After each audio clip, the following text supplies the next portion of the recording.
Police in Turkey have recovered a Bible thought to be 1,000 years old. This is really a magical incantation to wipe the board clean of whatever you might have done on it. In the mysterious world of ancient writing, some manuscripts act as time capsules, telling stories of distant eras. A recently discovered ancient Bible has caused a global sensation among Christian believers and skeptics alike. This is no ordinary Bible. It contains surprising secrets and disturbing stories that have just been revealed. Scholars are scratching their heads to understand its mysterious contents, which promise to reshape our understanding of ancient beliefs and practices. What revelations lie within its pages, and why are they so important to believers around the world? Join us on a journey to unravel the mysteries and uncover the deeper meanings of this remarkable discovery. The Book of St. Barnabas. The Book of St. Barnabas has fascinated Christians through the ages with its narratives found in the Holy Bible, passed down through oral traditions and personal readings. This sacred scripture, encompassing both the Old and New Testaments, serves as a testament to the life and teachings of Jesus, despite variations among texts and authors. In a stunning revelation, the global Christian community was shaken by the discovery of a 2,000-year-old Bible that challenges conventional beliefs about Jesus' crucifixion. This ancient text, not discovered in the usual manner of a Bible, but as a documented book attributed to St. Barnabas, a close associate of Apostle Paul, came to light during the interception of antiquities thieves trying to smuggle it along with priceless artifacts. Each page of this intriguing find is made from animal hide and adorned with script in a complex handwriting style that is difficult to replicate. Written in Syriac, an Aramaic dialect believed to be Jesus' native language, this book is estimated to be valued at $20 million. Experts meticulously dated the artifact to between 1,500 and 2,000 years old, possibly even older. However, it's not just its age and monetary worth that make this discovery extraordinary. The contents within challenge expectations and provide a unique perspective on historical and religious narratives. The mysteries embedded in this ancient text continue to captivate scholars and believers alike, adding an extra layer of intrigue to the study of Christianity.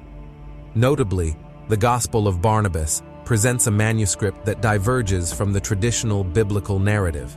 According to this text, it suggests an alternative scenario where Judas, not Jesus, faced crucifixion, and Jesus ascended to heaven while alive, a stark departure from mainstream accounts. What intensifies the intrigue is the Gospel's portrayal of Jesus as a prophet, rather than the divine Son of God, and its accusation that Apostle Paul was an impostor. These revelations, coupled with the close association between St. Barnabas and Apostle Paul, raise profound questions about the Gospel's authenticity and its implications for understanding early Christian beliefs. Unveiling another layer of mystery, scholars speculate on why this Gospel was excluded from the New Testament canon. Some suggest it was deliberately omitted due to Barnabas's absence in the biblical account of his death, the only saint without a recorded demise in the canon. The enigmatic nature of this ancient manuscript has captured worldwide attention, prompting even the Vatican to investigate. The Gospel of Barnabas challenges established beliefs, inviting a deeper exploration into biblical history and prompting scholars to affirm its authenticity, dispelling lingering doubts and skepticism. Spiritually influenced state. The appeal of the Catholic Church has been enduring, attracting people with its deep-rooted history. While much of this history is well documented, there are lesser explored areas, such as ancient scriptures and the Vatican's extensive apostolic archive, spanning an impressive 53 miles. This archive contains tens of thousands of books, potentially chronicling significant historical events, yet it remains cloaked in mystery. The Bible, globally revered as a sacred text, is believed to have been written around 1000 BC by figures like Moses. Its stories range from the famous parable of the Good Samaritan to the miraculous feeding of multitudes with just 5 loaves and 2 fish. Despite being the world's most widely printed book, with around 5 billion copies in circulation, The original version included more books than today's editions. This peculiarity has sparked curiosity, as 14 texts from the original Bible remain undisclosed in modern versions. Their absence raises questions about what religious institutions may be concealing. As this awareness grows, so too does interest in exploring these ancient stories, particularly those involving mysterious beings that have captivated imaginations for centuries. This quest adds an extra layer of fascination to the intricate tapestry of religious history. The concept of demonic possession suggests that an individual's behavior may be influenced by a demon or spirit, compelling actions against their will. Those who claim to have experienced possession often describe symptoms such as memory loss, loss of self-control, and auditory hallucinations. Among demonic entities, Valak stands out, appearing in movies and drawing inspiration from 17th century texts. In the Lesser Key of Solomon, Valak is portrayed not as a nun, but as a powerful entity capable of commanding multiple serpents. This ancient tome, described as a blend of incantations, mystical arts, natural enigmas, and ancient wisdom, delves into the extensive lore surrounding Valak. What adds to the intrigue is the existence of numerous similar entities featured in various narratives. Many of these beings have faded into obscurity or been intentionally concealed. There is speculation that hidden volumes within the Vatican may harbor untold secrets unlikely to ever see the light of day. The mystery surrounding these arcane beings and their potential connection to historical texts creates a compelling narrative that invites exploration into the realms of the unknown. In Italy and Ireland, religious authorities, including Vatican and Anglican priests, agree that demonic possession has become a significant concern in modern culture. However, both religious figures and scientific experts stress the cautionary aspect of potential spiritual manipulation. Father Dino, an exorcist from Sicily, acknowledges ongoing debates within the Church about beliefs surrounding exorcisms. He underscores the importance of rigorous exorcism training, recognizing that even experienced exorcists can make mistakes. Meanwhile, Father Collins in Ireland notes a rising demand for guidance and assistance among the Irish populace in confronting perceived demonic forces, a demand that has surged recently. Referring to incidents in the New Testament, it's pointed out that Jesus, according to biblical accounts, expelled demons from those afflicted by evil spirits. Within Catholicism, priests classify possession into various forms. Obsession manifests as sudden irrationality, obsessive thoughts, and a propensity for self-harm, often haunting individuals in their dreams. In cases of the entity, victims lose awareness and are driven to act against their own morals, spiraling into misfortune. Possession, as understood, occurs when Satan or another demon seizes full control of a person's body, using it as a vessel against their will. Within Catholic doctrine, there's a viewpoint that assigns partial responsibility to the victim, suggesting they may have unwittingly allowed Satan's influence into their lives. The exploration of these spiritual phenomena within religious contexts adds layers of complexity and prompts reflection on the intersections of faith, the supernatural, and personal accountability. When demons inhabit objects, animals, or homes, it's termed infestation. Conversely, subjection occurs when an individual willingly surrenders their free will, allowing their body to be used for unholy purposes. Signs of possession include not only the extraordinary, like superhuman strength, but also the unusual, such as speaking in foreign languages, possessing knowledge of obscure information unknown to the victim, expressions of heresy, uncontrollable rage, and excessive swearing. Catholic doctrine emphasizes that demonic possession can sometimes be mistaken for mental health issues and warns against conflating the two. Exorcisms, considered the remedy for possession, are strictly authorized under the supervision of a bishop, following precise guidelines. However, in practice, these protocols are often bypassed, with many individuals seeking the help of unofficial exorcists instead of navigating the bureaucratic processes required for Vatican approval. This clandestine pursuit of spiritual relief adds an element of intrigue to the complex world of exorcism and demonic influence. The Gospel of Thomas. Few early Christian scriptures excluded from the New Testament have intrigued and captivated contemporary readers as much as the Gospel of Thomas. What makes it fascinating is its portrayal of Christianity, which differs significantly, even radically, from the conventional understanding of the term Christianity. This distinctive perspective surprisingly resonates deeply with the interests of modern spiritual seekers who value independent thinking, irrespective of their religious backgrounds. The Gospel of Thomas comprises 114 teachings attributed to Jesus, focusing on his sayings rather than narratives from his life. Some of these teachings share similarities with passages in the New Testament Gospels of Matthew, Mark, and Luke. Remarkably, saying number 17 is also referenced by the Apostle Paul in 1 Corinthians 2:9. However, the majority of the teachings in the Gospel of Thomas are unique to this text. Understanding the significance of the Apostle's name associated with this Gospel, Thomas, is key to grasping its deeper meaning. It's important to note that, like how the New Testament Gospels are attributed to Matthew and John, the Apostle Thomas is not the actual author. The term Thomas means twin in both Aramaic and Syriac.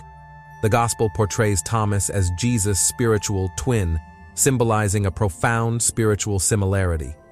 Thomas achieves this spiritual equality through gnosis, which represents salvation attained through a mystical, experiential understanding of the true spiritual essence of reality, particularly the ultimate nature of the self. This portrayal of Thomas as a spiritual counterpart to Jesus adds an intriguing layer to the exploration of profound insight and mysticism within the context of early Christian literature, gnosis in the Gospel of Thomas. In the Gospel of Thomas, gnosis is depicted as a profound spiritual knowledge that goes beyond ordinary understanding. It's presented as something achievable by anyone, aiming to lead them to a mystical union with Christ.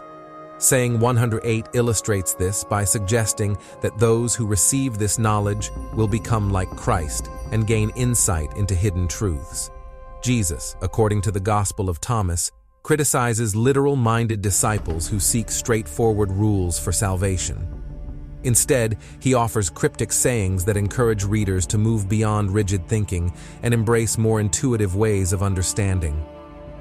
Gnosis, in this context, is not just knowledge, but a transformative spiritual experience that transcends mere words. Early Christians were eagerly waiting for Jesus to come back and for God's kingdom to arrive in a big, dramatic way. But the Gospel of Thomas offers a different take on this idea. In saying 3, it says, "The kingdom of God is within you and all around you." This means that by truly understanding ourselves, we can find this spiritual kingdom right now, not just in the future.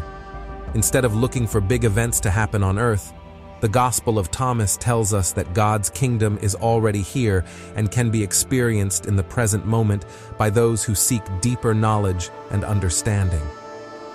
The Gospel of Thomas, put together in the late 1st or early 2nd century AD/CE, has a unique perspective on Jesus' teachings. It's based on older collections of sayings attributed to Jesus that were shared among the earliest Christians. Unlike the New Testament Gospels of Matthew, Mark, and Luke, the Gospel of Thomas doesn't seem to use these Gospels as sources.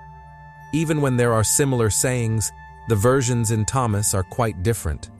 This suggests the author of Thomas may have used different sources, possibly both spoken and written, that also influenced the New Testament Gospels, rather than using the New Testament Gospels themselves.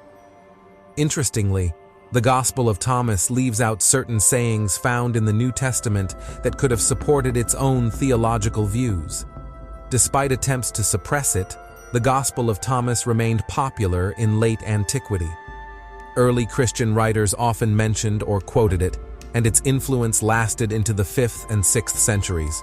Today, only 2 copies remain: a fragmented Greek version, which is likely the original language, and a nearly complete Coptic translation found in the Nag Hammadi Library. The Egyptian Handbook of Ritual Power. The ancient Egyptians were famous for their special way of writing called hieroglyphs and how they kept records. They wrote on things like the pyramid texts and the Book of the Dead, which are some of the oldest writings we have from that time. These texts are full of spells and ceremonies about death and what happens after we die. Later, on scrolls made from papyrus, they wrote about magic spells for staying healthy and wealthy, and even curses for people they saw as enemies. These writings became a big part of Egyptian life as time went on. One interesting document from this period is the Egyptian Handbook of Ritual Power. It was written in Coptic, a mix of Greek and Egyptian languages from about 2,000 years ago.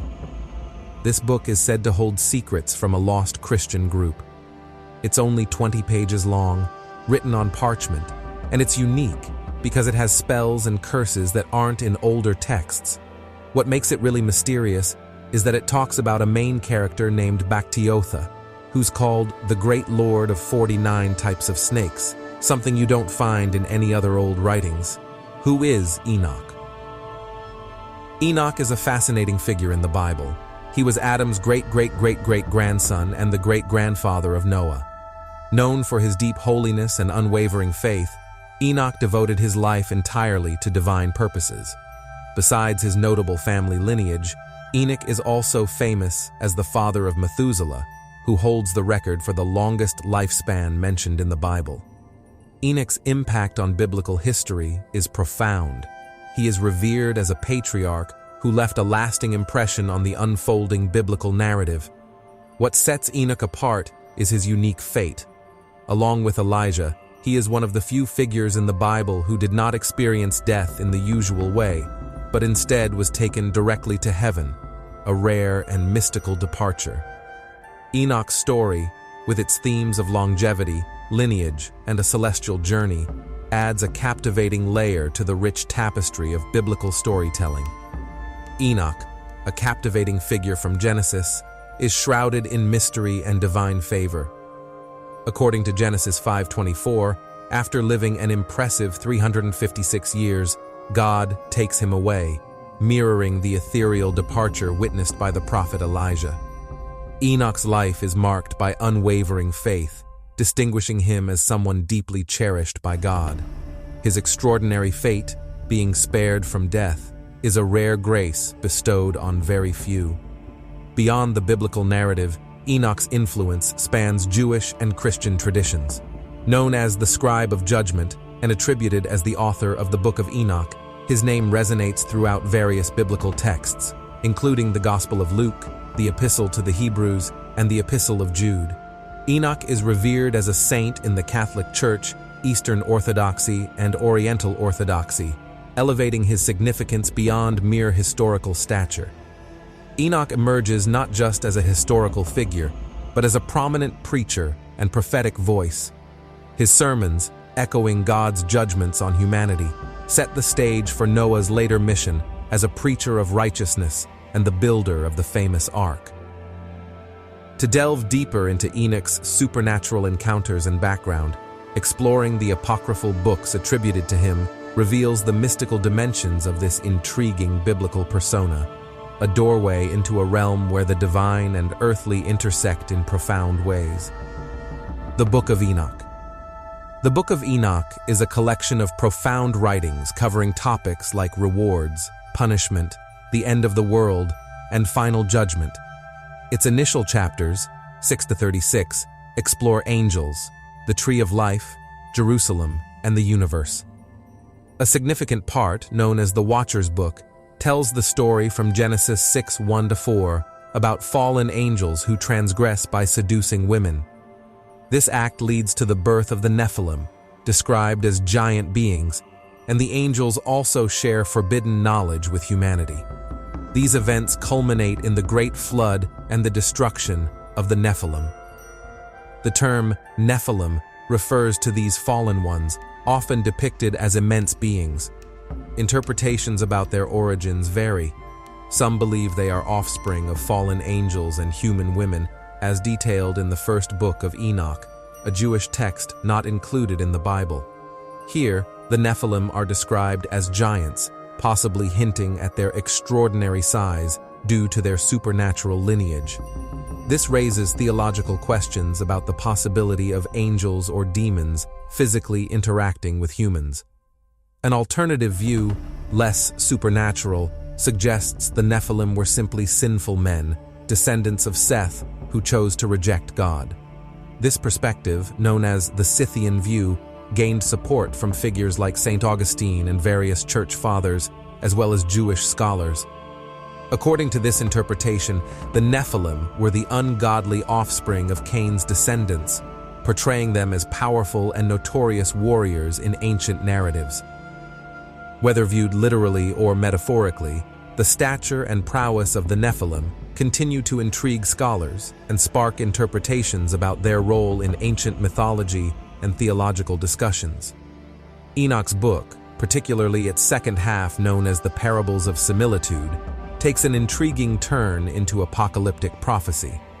It prophesies about the Son of Man and the Ancient of Days, themes that closely echo biblical narratives found in the book of Revelation. This section also includes an astronomical book, detailing the roles of stars and their significance, and a visionary section that spans human history from its beginning to the end times and final judgment. Its precise predictions about past, present, and future events evoke mystery and awe. Similar to the structure of the book of Daniel, Enoch's week's prophecy unfolds with thought-provoking narratives.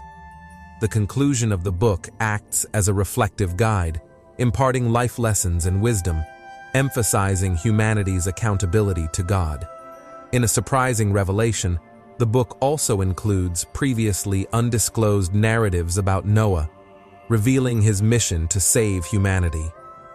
These sections shed light on the sorrows experienced by Noah's father, Lamech, and grandfather, Methuselah. Despite the diversity of these compositions, a common theme runs through them all: the impending punishment of the wicked and the blessings bestowed upon the virtuous. This thematic thread underscores the moral and spiritual messages woven throughout Enoch's writings. The Book of Enoch indeed offers intriguing insights that diverge from the narratives found in the Bible. According to biblical accounts, Enoch ascended to heaven long before Noah was born. However, in Enoch chapter 10, verses 1 to 3, there's an unexpected twist where Noah is mentioned. During a divine encounter, the Most Holy One speaks to Lamech's son, presumably Methuselah, Enoch's son and Noah's grandfather, in the presence of the archangel Uriel. In this encounter, Methuselah is instructed to deliver a crucial message to Noah. The message foretells a cataclysmic flood that will engulf the entire earth, wiping out everything in its path. This parallel narrative in the Book of Enoch provides additional context and details about the divine communication leading up to the flood, which is a central event in both biblical and Enochian traditions. This divergence highlights the richness of apocryphal literature and how it enriches our understanding of familiar biblical stories. The mystery surrounding Enoch deepens because the Bible does not mention his return to earth after his ascent to heaven. This raises questions about how Enoch could have possessed knowledge about Noah and the impending flood if he indeed authored the Book of Enoch. One intriguing revelation from the Book of Enoch attributes Earth's corruption to a demon named Azazel. According to chapter 10, verses 8 to 9, Azazel, influenced by demonic forces, imparted forbidden knowledge that led to widespread wickedness, ultimately defiling the entire earth. In contrast to the Book of Enoch, the Bible predominantly mentions Lucifer, also known as Satan or the devil, as the primary adversary. While other demons may exist, their specific names and roles remain undisclosed in biblical texts. Satan is attributed with the source of sin and is depicted as the instigator of humanity's spiritual struggles. Jesus' teachings, as recorded in 1 John chapter 3, verse 8, emphasize his mission to counteract the devil's influence through his manifestation as the Son of God. This biblical perspective underscores Satan's role as the central figure responsible for sin and evil in the world, contrasting with the detailed narrative in the Book of Enoch that introduces additional named demons like Azazel. Both texts contribute to our understanding of spiritual warfare and the forces at play in biblical cosmology. In the Book of Enoch, specifically in lines 5 to 6 of chapter 13, there is a thought-provoking revelation that suggests the fallen angels experienced remorse for their transgressions. This differs from the biblical narrative, which unequivocally states that Satan and his angels are destined for destruction in hellfire. For instance, in Matthew 25:41, Jesus declares, "Then he will say to those on his left, 'Depart from me, you who are cursed, into the eternal fire prepared for the devil and his angels.'" This biblical passage emphasizes the final and irrevocable destiny of Satan and his angels, indicating their lack of repentance. The Book of Enoch presents the intriguing idea that demons not only repented, but also lost their ability to communicate with God after their initial rebellion. They claim an inability to lift their eyes to heaven or establish contact with the divine. However, a seeming inconsistency arises when Satan, as depicted in Job chapter 1, engages in direct communication with God in heaven regarding Job and his loyalty. This contrasts with Enoch's portrayal, which diverges from the biblical depiction of heaven, offering a unique perspective on celestial realms. In Revelation chapter 21, verse 21, a breathtaking image is painted of the celestial city's streets, adorned with the radiant brilliance of gold. This description evokes an awe-inspiring vision where even the ground beneath one's feet is not just paved with gold, but fashioned from a luminous, translucent glass that shines with the purity of this precious metal. Further exploring celestial descriptions, the Book of Enoch, in its mesmerizing chapter 14, verse 10, unveils a celestial architecture crafted from the sheer brilliance of crystal. It's a vision that transcends earthly imagination, adding layers of mystique and wonder to the heavenly realm. The Book of Enoch presents a rich tapestry of disparities when compared to the biblical narrative, weaving across multiple passages, particularly in chapter 14, verses 9 through 25, where celestial anomalies provoke curiosity. This exploration into the heavens takes unexpected turns, challenging both sacred texts and the boundaries of contemporary scientific understanding. Enoch's writings unfold astronomical and meteorological phenomena that defy conventional wisdom, leaving us with a tapestry of enigma that transcends both ancient scriptures and modern scientific knowledge. Consider the intriguing revelations in the Book of Enoch, such as in chapter 33, verses 1 to 4, where Enoch claims to have meticulously mapped and counted every single star that adorns the expansive night sky. This depicts an extraordinary feat, an ancient cosmic cartographer charting the heavens with unparalleled precision. However, a contrasting perspective arises in Jeremiah chapter 33, verse 22, which dismisses the feasibility of enumerating stars as impractical.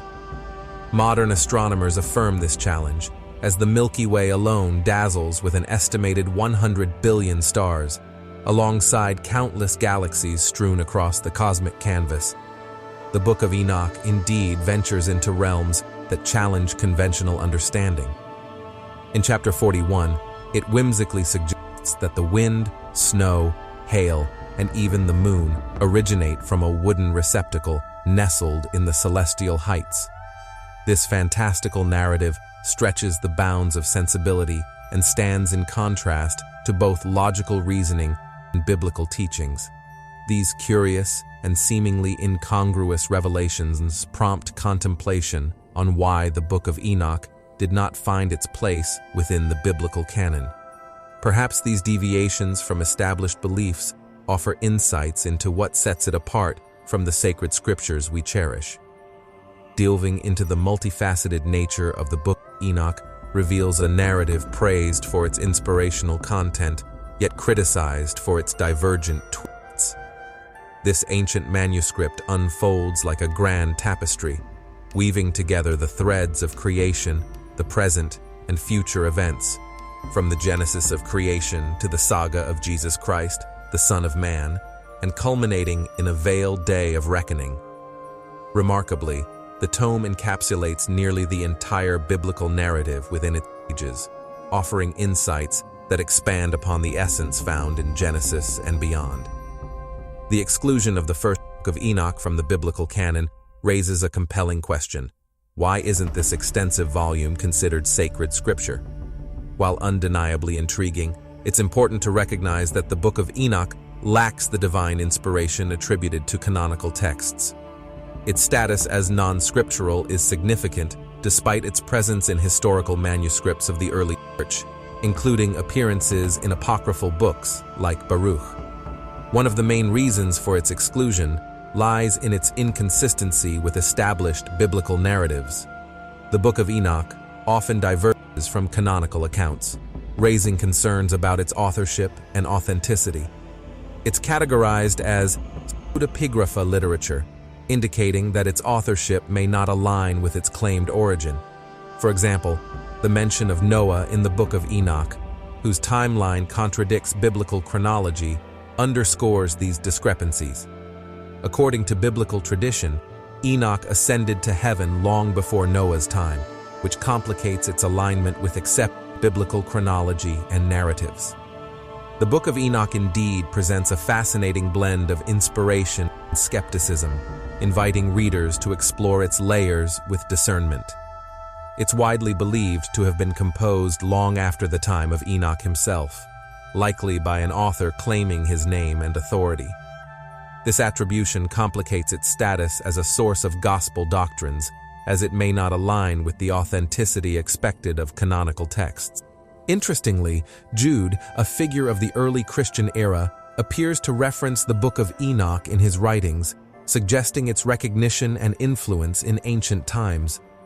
This reference underscores its significance within certain theological circles despite its non-canonical status. Scholars distinguish between the various versions of the Book of Enoch, with the Ethiopic version being one of the most recognized today, albeit considered pseudepigrapha due to its post-Christ composition. The complexities surrounding the Book of Enoch's authorship and content raise questions about its reliability and historical accuracy. Its attempt to capture the wisdom and teachings of Enoch, a figure revered in ancient traditions, adds layers of intrigue to the quest for understanding its philosophical and theological insights. What are your thoughts on this mysterious 3,000-year-old Bible? Share your opinions in the comments below.